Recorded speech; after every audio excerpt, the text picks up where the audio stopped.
It is March, Tippendales, and we are here with our guest tipper of the month, Katharine Quinn, who is going to be giving us tips on a wide range of topics all month. But Katharine, I would just love if you would introduce yourself to the Tippendales real fast. Tell them who you are, tell them maybe how they can find you, and tell them what you're doing in a quick nutshell.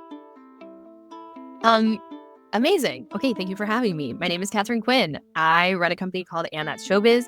We do marketing for Broadway shows. We represent The Great Gatsby on Broadway, maybe Happy Ending on Broadway, other shows TBD. I also create my own content, both at Showbiz. It's a bunch of Broadway stuff. And then at It's Katharine Quinn under my own handles. I am an Airbnb owner. I am a full-time voice actor. And if that sounds like a lot of full-time jobs, it is. And it's really fun. And that's me. And Ned, who is you? Well, as you just pointed out, I'm Ned Donovan, one half of the hosting team of Daily Tips that may or may not help you, but who's you? Oh, wow. I almost just swallowed my mint. My name's Ariel. I also am a co-host here on Daily Tips that may or may not help you. Very excited to be here to learn all about you, Katharine. And you just gave me a perfect entry point, Katharine, into my very first question on tips, which is how in the hell do you do that? How do you keep that all organized? How do you separate it out so that you understand what you're working on when and not end up at a 90-hour week every Monday? I'm a witch.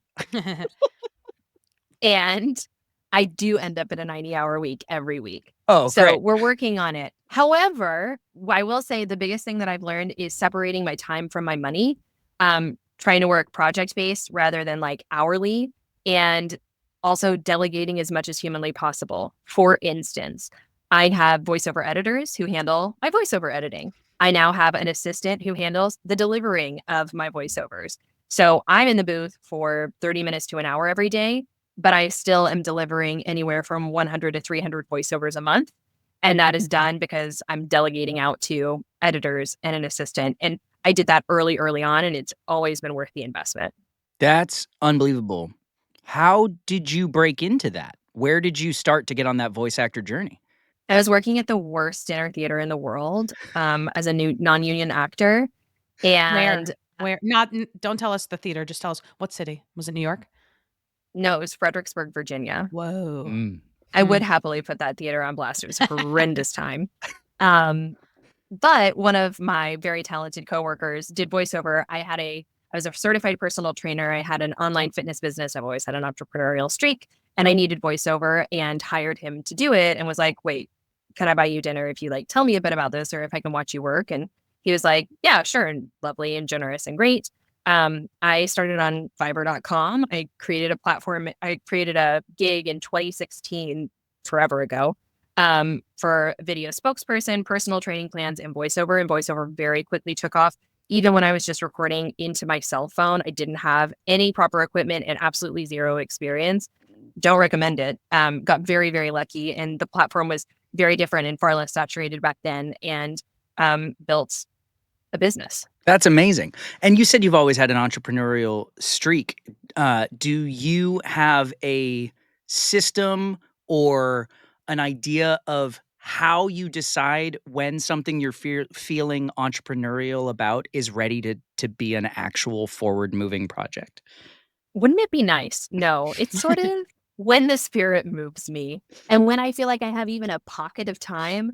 So like I'm making these Broadway shows right now for Showbiz. We did 35 episodes, filmed them over the course of a month, and we're releasing them over the course of 3 months. And I just had, a month that was less crazy. And I was like, we're doing this. I'm going to negotiate for the spaces, hire teams, assemble editors, and we're going to go.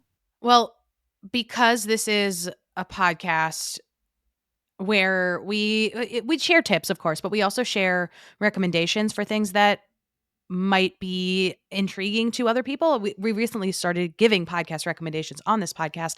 Do you want to tell us a bit more about some of the things that you're putting out there and where people can find them? Oh my gosh, I thought you were going to ask for recommendations of like books and podcasts. Sure. We're going to do that next now. I love that. Yeah, no, I just finished listening to Ride of a Lifetime by Bob Iger. I'm a low-key Disney adult. I don't know that you're low-key about it. It's fairly low-key relative to what on the scale of what I have now been equated with in terms of Disney adults, Sure. it's low key. Yeah, sure. But it is active. And I have a friend who is like, you're a Disney adult in a way that it's investigative journalism, which is true. So it really is like partial business endeavor and part joy, which is like ultimately very joyful for me. And I've now lost my train of thought. Oh, Ride of a Lifetime. A great read. Bob Iger, great leader so far. She Long knocked on her storied head career. for those who are just listening. That's true. For I those did. not on YouTube.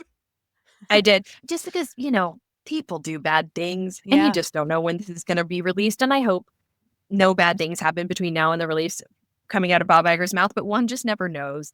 So I like to Cover your ass. protect my future self.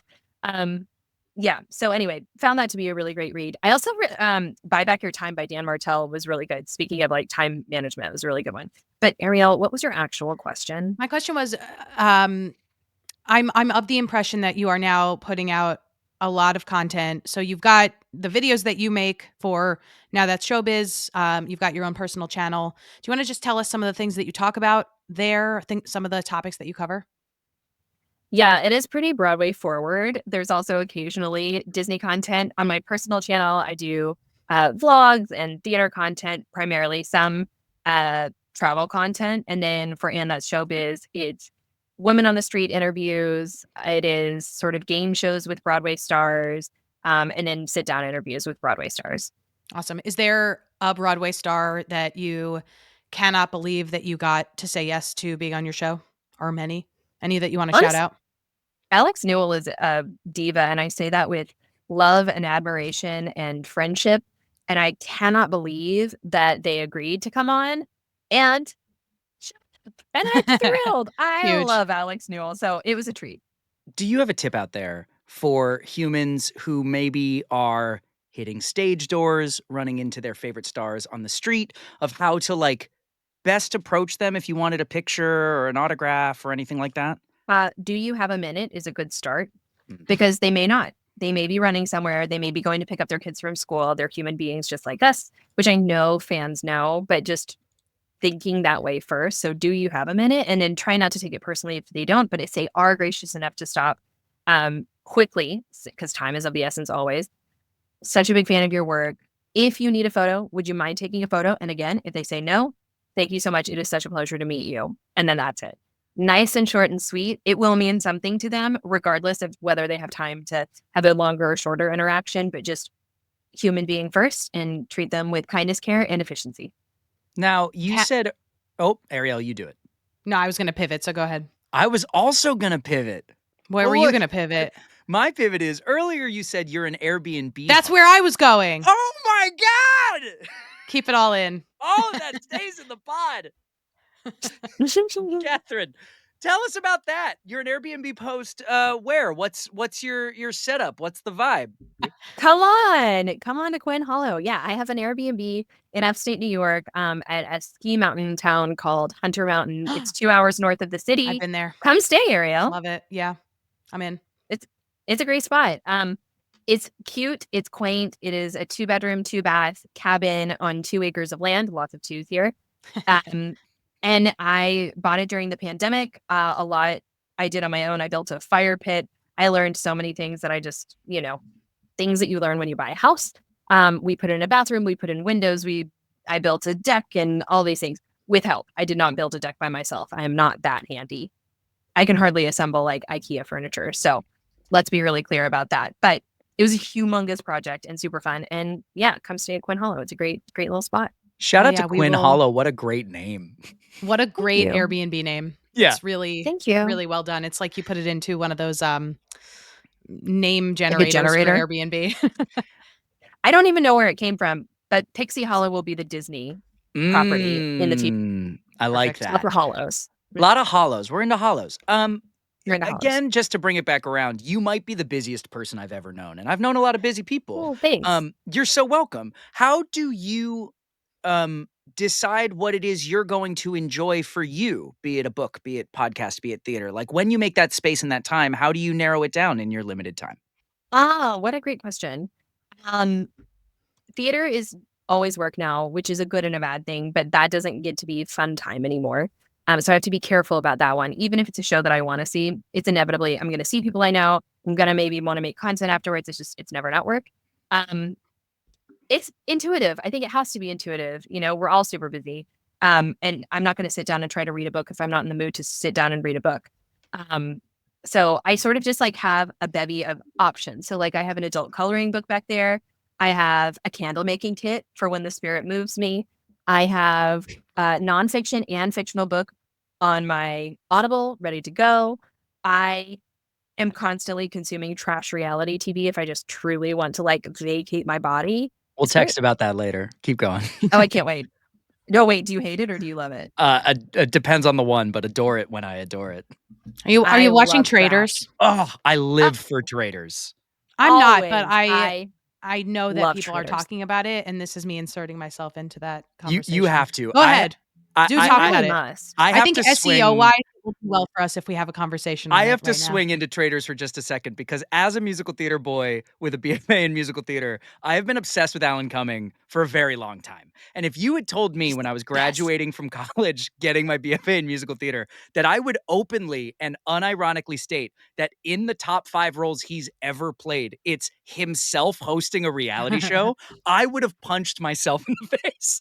But it is perfect. Everything the man is doing is perfect. And I don't care how good he was at Goldeneye. I don't care how good he was as the MC. This is at that level. It Anyway. really is. It's peak. I gasp. I mean, I gasp. I clutch my partner. Like every time there's a new outfit reveal, every time he starts breaking, every time he doesn't fix his face, it's just, it's tremendous. It's the best. It's a tremendous show. Ariel, you have to watch it. I know. I've heard. So See, good. like I said, we do recommendations. We do recommendations for your life as well as recommendations for your eyes and for your ears. Katharine, I'm gonna rapid fire tip with you here. So we're gonna go through kind of like the bevy of things you gave to us at the top. And I'm gonna ask, like, for any in the Tippendales who are potentially interested in going down that path themselves, your like introductory tip. So like in the world of being an Airbnb host, what would be your tip to someone who's like, I would maybe like to venture into that in my life? Research ruthlessly. I never anticipated that it could be a business entirely. It's really, really hard to make margins like that, especially for a single property. Usually you can absolutely be a full-time Airbnb host. However, you're going to need multiple properties most of the time to make that happen. And I unfortunately do not have a multitude of wealth and I'm highly risk averse. So people who are like leveraging equity in the first thing that they purchase and putting it into the second, I do not have the confidence of a straight white man and I cannot like roll that way. It's spooky scary. So I have one property, even though I've been dreaming of a property additionally in Florida, which I know is a dumpster fire state. Sorry to any Floridians, but I do love Orlando and I have faith in the Mickey dollar and it's in the center of the state. So it's less likely to sink into the ocean. And it's a good investment and it's sunny and warm. So I still don't have the money to buy a property there. And I've been dreaming of it and thinking about it and looking at realtor.com every single day for years. I bought Quinn Hollow in 2021. I put an offer in Florida and New York the same day, and the Florida one didn't go through. Quinn Hollow went through, and it was like, okay, Wow. this is where we're going first. Yeah. Does that answer the question? It sure does. My second question is, let's say a Tippendale is listening to you and going like, huh, maybe it would be fun to dabble my toe in voice acting. Where would you recommend? I have like a rote answer that I've always had, but I don't know that it's true in 2025. So I actually want to emphasize that for a second. I think that's cool, actually. 90% of advice is time-based. And whenever advice becomes timeless, to me, that's someone selling you something. The world changes, doors close, doors open, avenues shift. And if advice doesn't shift with it, then that advice is probably just being used to sell you something. So thank you for contemplating an idea in 2025. I'm so happy to do so. It's a great point. I am on a kick of listening to, business building books, and I downloaded The Lean Startup, which was like a fave in 2011. And I started listening to it, and I was like, none of this applies anymore. No. None of this works. This was such a cultural moment, and it just doesn't. We all proved it wrong. Like millennials did a million lean startups, and most of them imploded. Like it's so wild. Yeah, I mean, I think part of my typical advice here remains true. I think a combination of actively auditioning before you're ready in a low stakes way and taking class is the best way to start. Fiverr is a fairly low stakes way to do it. However, you're not auditioning. Jobs come to you on Fiverr, but on a platform like voices.com or Voice123 or VO Planet, you can audition. Obviously, it's different if you're SAG versus you're non-union. Am and have always been non-union in the voice acting world. But I think regular practice and doing the thing, plus being in class and not getting your reel too soon. Because if you get your voiceover reel too early, you will listen back to it in 1 month, 2 months, 6 months and be like, I just wasted $2,500 because those things are expensive if you have them properly done. And there's nothing worse than having it done too soon. It was years before I got my first reel because of my weird unconventional starting with Fiverr and then moving to other platforms and then an agent and a manager and all of those things. Yeah. So practice in class. Next on the list, Whoa. a Tippendale is considering being a creator of content, which is a word I generally hate, but they are looking to enter that space. How would you recommend they kick off? Why do you hate that word? He doesn't like content creator. The word content, I think, devalues a lot of what we do. I have been running an experiment for a while, which is about half the time that I'm pitching projects, I pitch them as content, and half the time I pitch them as media. And the amount of money people offer me when I say media is like well over 25% higher every time. It's just a word that people devalue. Therefore, I think it's a word that has been given to us to own as a devaluer, and I don't like that. Oh, that's really interesting. I forgot your question. What was the actual question? Sorry. If someone wants to get into the space of creating what we colloquially call content, how would you kick off? Talk about what you're passionate about. It's like writing a book. People always say, write what you know. And I started making content because I had so much energy in my body watching Barlow and Bear create a musical in front of our eyes when they were making a Bridgerton fan musical, essentially.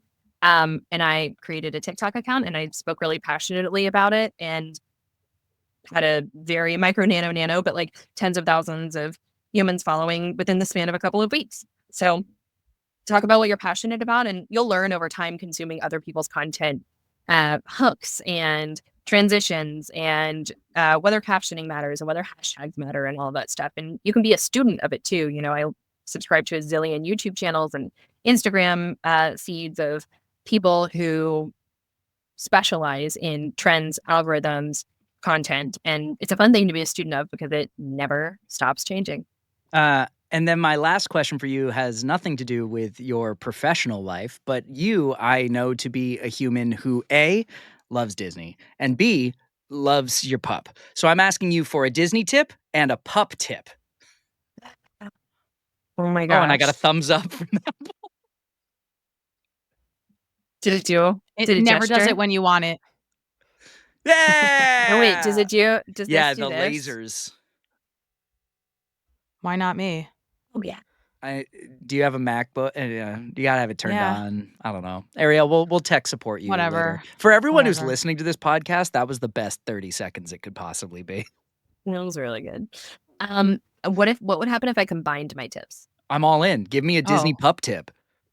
Is it about what's his name? Goofy? It's not.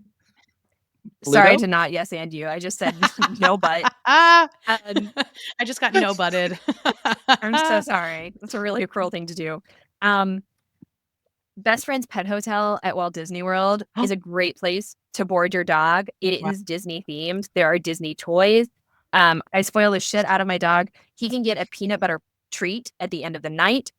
He's currently like in an indoor-outdoor villa and doing play and stay, and I can watch a webcam of him. They have a Pluto topiary out front.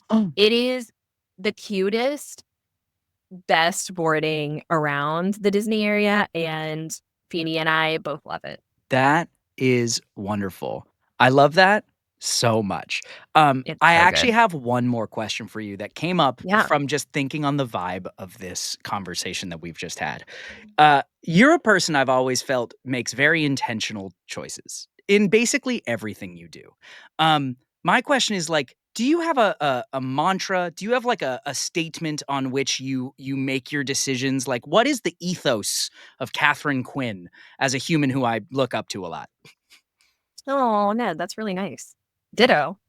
You're just like ceaselessly creating, which I love. Those are the kinds of humans that I want to surround myself with.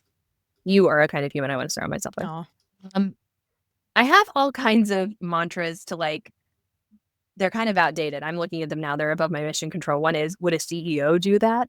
Which is sort of like, yeah, I know. that's It's great. like, yeah, except that it doesn't really work when you're a founder of a startup. Yeah, yeah, Like, yeah. I think it's okay that last night I was sorting 1,000 bespoke bags of merch with like finger lights and business cards and things that, my team created. Like, it's okay that I was schlepping finger lights from Amazon down to the theater. Like, that's okay. I actually kind of want to get rid of would a CEO do that because I just don't think that ultimately serves me. But I Mm. think it's just been an effort for me as I'm building a business and trying to not just become Katharine Quinn, but and as Showbiz, which is representative of the work that Katharine Quinn has historically done.